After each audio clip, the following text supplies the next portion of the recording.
Hello, everybody. We are here today to present to you our Empower, Teach, Grow for the month of June. And this is what's new in Easy Readers. So during our time during the pandemic, we worked really hard. Miss Elise worked really hard. By the way, I'm Miss Kelly, and this is Miss Elise. We worked really hard to kind of revamp our Easy Reader collection to break it down into fiction and nonfiction, and then also sticker all the Easy Readers so that it's easier for you and your child to find appropriate leveled books for the reading level that your child may be at, or the reading level that you might be given by their teacher or by their school.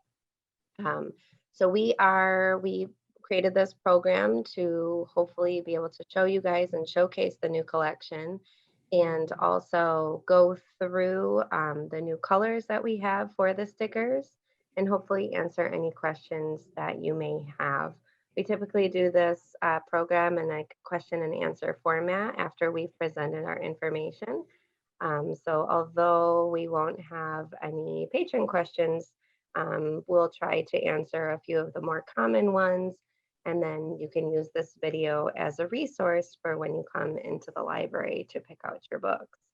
So Miss Elise is at the library now, and she is going to be showing us the collection and then going through the colors and a little bit of the background for how we got to this point. She is really the expert, so I will be here to chime in from time to time and to present the questions.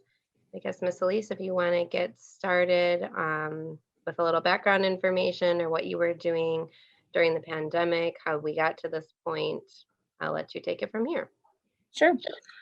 Thank you, Miss Kelly. So I'm here at the library and I am over in our Easy Reader section. Part of the process was we actually changed where the Easy Readers were located. It used to be in the back over where the picture books were, all the way in the back against the wall. We've now moved it to the front where holiday books used to be. If you remember, they are the first two rows where we have moved all of those Easy Readers in order to be the first access point for the collection, as well as we took a lot of time to go through our nonfiction collections and pull out those Easy Readers. So they had their own collection, because we find that kids really like to read nonfiction as well, but they never can really find the right book that's age appropriate for them when they're just beginning out. So those are the two collections. We have a lot of nonfiction that we've pulled out, way more than I think we ever expected, right, Miss Kelly? Yeah, for sure. And so then the other issue that we've always come across is finding the right level. So publishers in Easy Readers tend not to have a, how would you define it? Not a, Like a standard, right. Standard of every publisher is going to have its own way of leveling their Easy Readers. So when a family comes in, there's not one standard that we can teach them. Right. So a level 1 in an I Can Read is going to be different in a level 1 in a Step Into Reading book. They're by different publishers. They have different standards. And unfortunately, a level 1 in an I Can Read may be way harder than a level 1 in like we said, a Step Into Reading, or vice versa. So we have decided to go with the Fonteness and Pinnell / guided reading level system.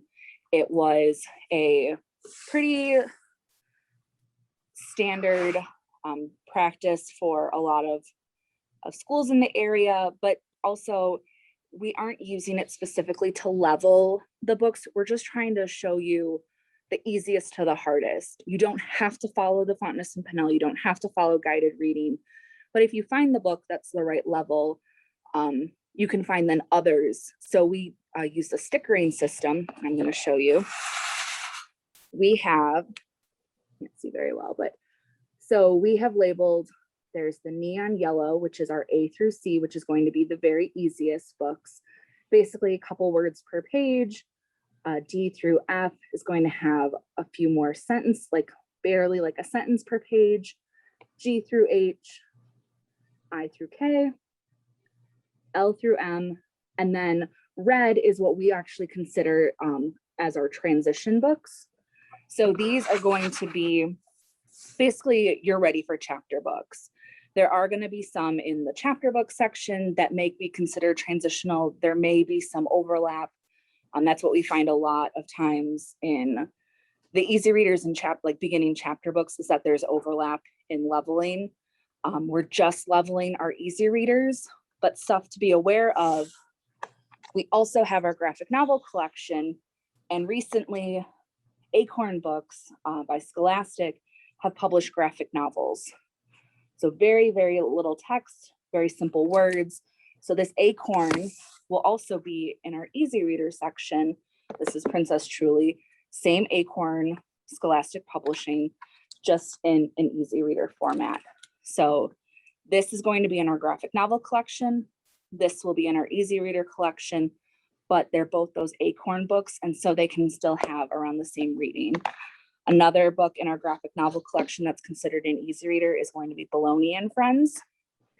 This is very similar to a Mo Willems style type book where there's repetition, as well as just some basic pictures, not a lot of clutter on the page, still very few words. And so that's that. Any questions so far, Miss Kelly, that you think I should answer? No, I have some questions whirling, but I'm going to wait for the right time for them. I think we're good to go with us. Okay, I'm going to switch my screen to show you the shelves now. Oops, my thumb's in the way. So I'm going to switch my screen to show you where the nonfiction is now. So these are all nonfiction. All of the nonfiction have been labeled. Sorry if I'm going too fast. They all have their stickers on them. There are a lot more that are still coming in. So as you can see, these colors books have that yellow, which is the easiest. When you open it up, very, very few words on a page. So this is perfect for kids that are just starting out. They may still have a hard time pronouncing butterflies, but at the same time, there are a lot of help that they can still get from parents, but it's still going to be the easiest. Now, something that I didn't realize when I was starting this collection was that a lot of the nonfiction books are actually already leveled by their publishers.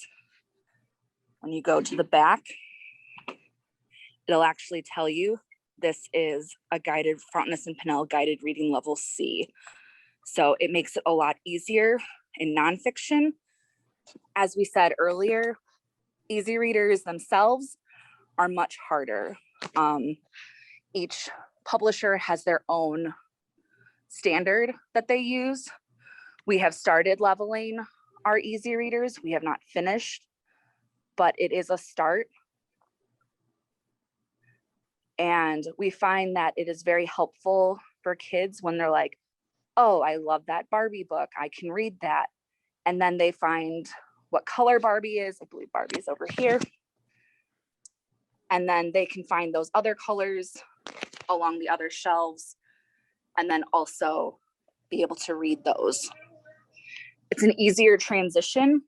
And then they also know what is the next level when they feel like they want to be challenged more, or when they're ready to move on. So it's just supposed to help them find the right book for them.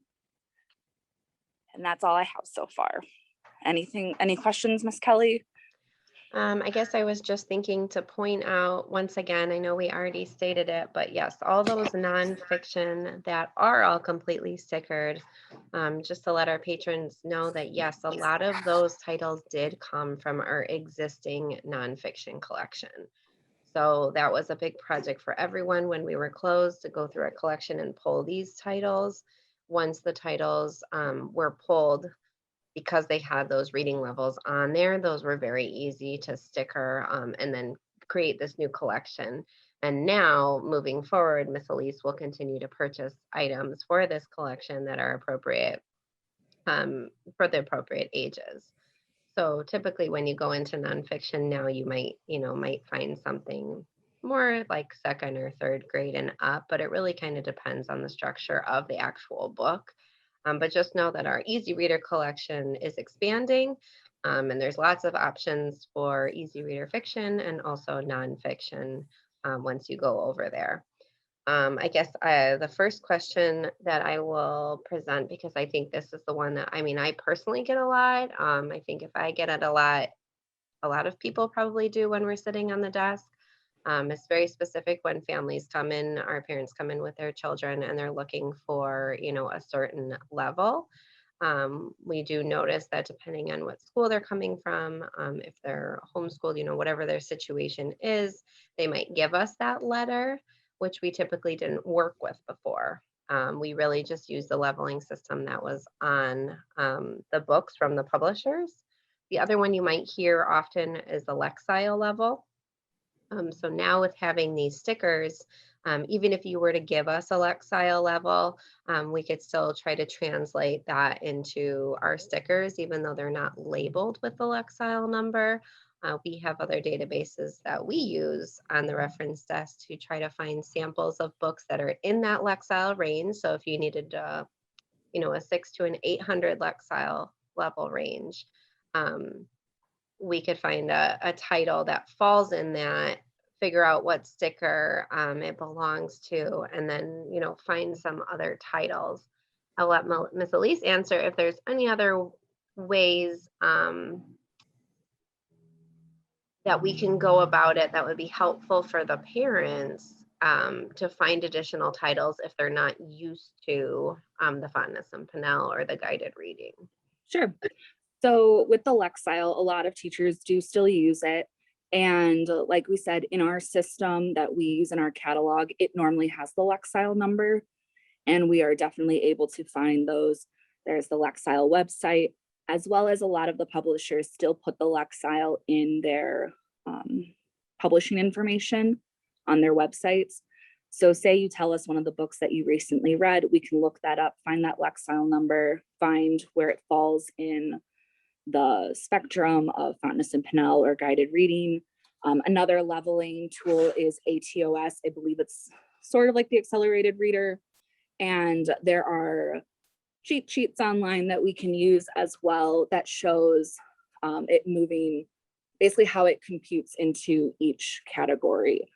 Lexile is a little different because it's based on the difficulty of the vocabulary.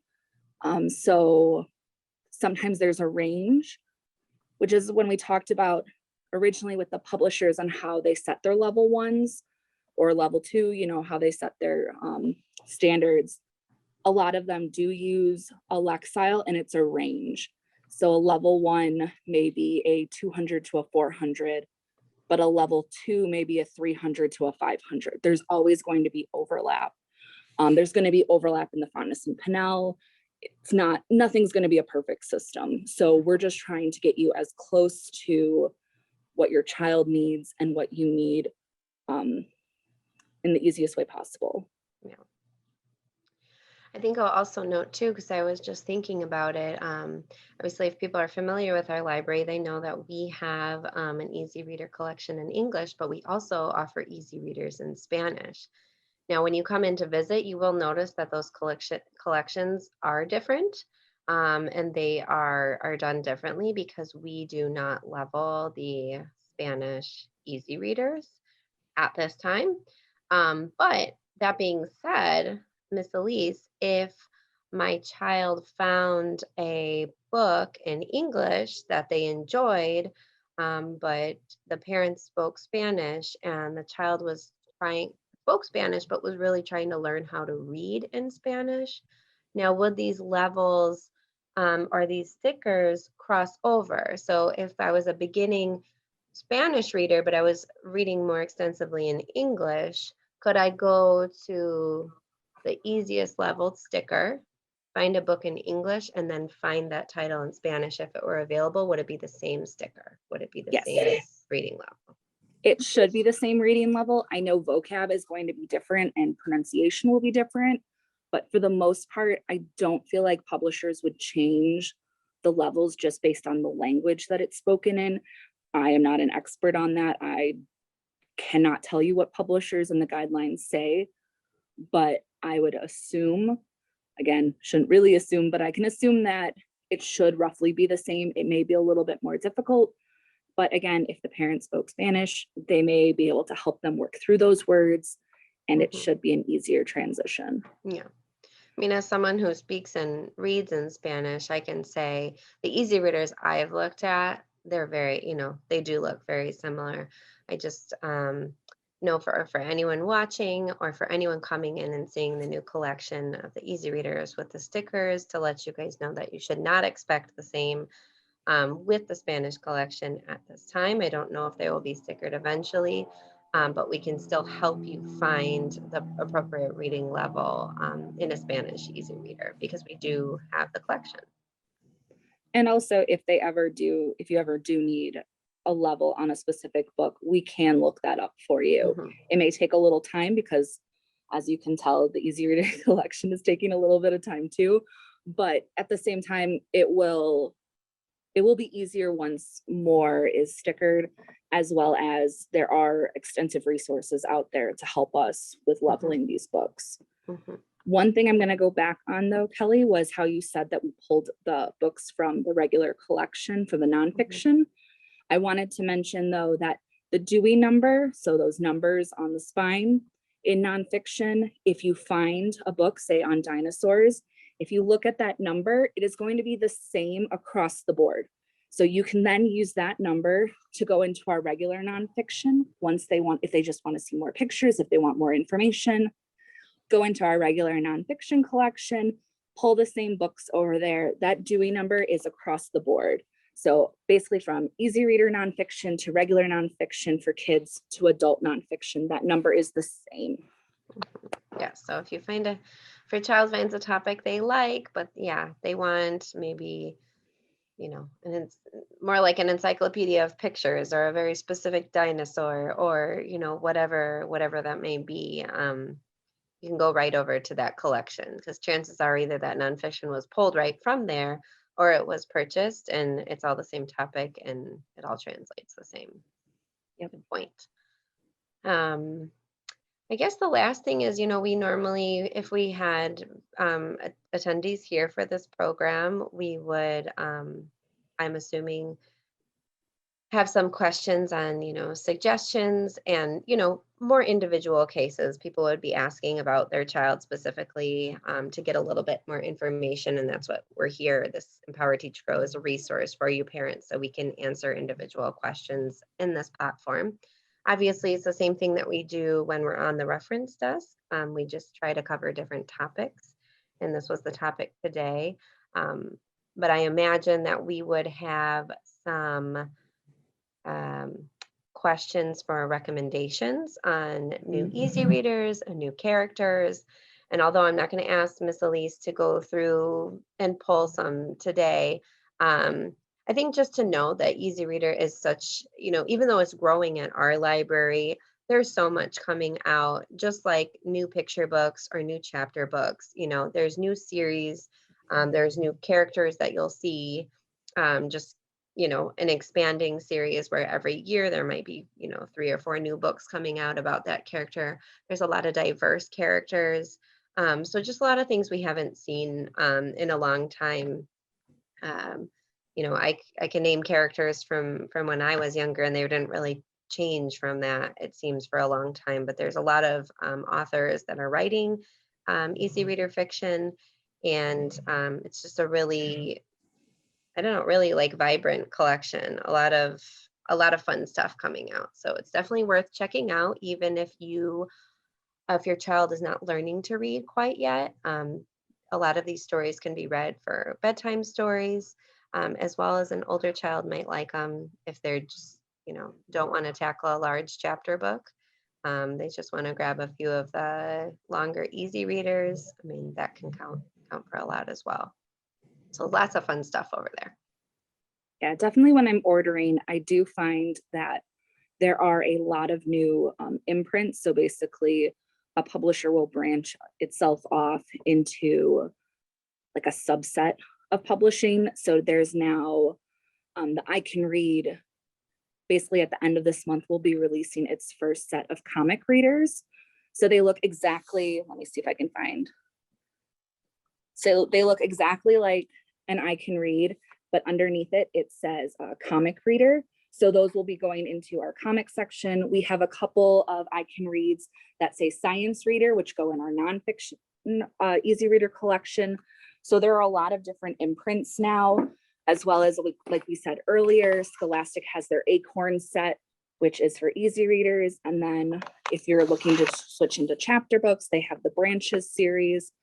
I believe Harper Collins has a new Harper Alley set of books. A lot of publishers are focusing on easy readers and easy reader nonfiction because it's a growing need for children. Okay. I cannot think of anything else at this time, Miss Elise. So we are probably set to wrap up this recording. I hope everyone who watched it enjoyed it. Obviously, if you have any questions, bring them into the library. If you need suggestions, you can call, you can email, or you can come visit us there. We're happy to walk you through the collection and walk you through the levels. Miss Elise is going to keep working because once again, it's a big collection, and we have to go through each individual title and really break down what sticker it's going to have. So once it's completely finished, it's going to be nothing but beneficial for our patrons to just kind of look around, and very easy for a child, to translate colors, like stay within this color. And then once you finish that, you can graduate to the next color almost. And then we can also help you with those transitional titles, which are typically now found, within our fiction, our juvenile fiction collection. So our chapter books. And those are really fun to look at as well. And we have some great suggestions. So thank you for joining us. Thank you for watching this video. And we look forward to hearing from you with any questions you may have. Can't wait to see you guys. Have a good one.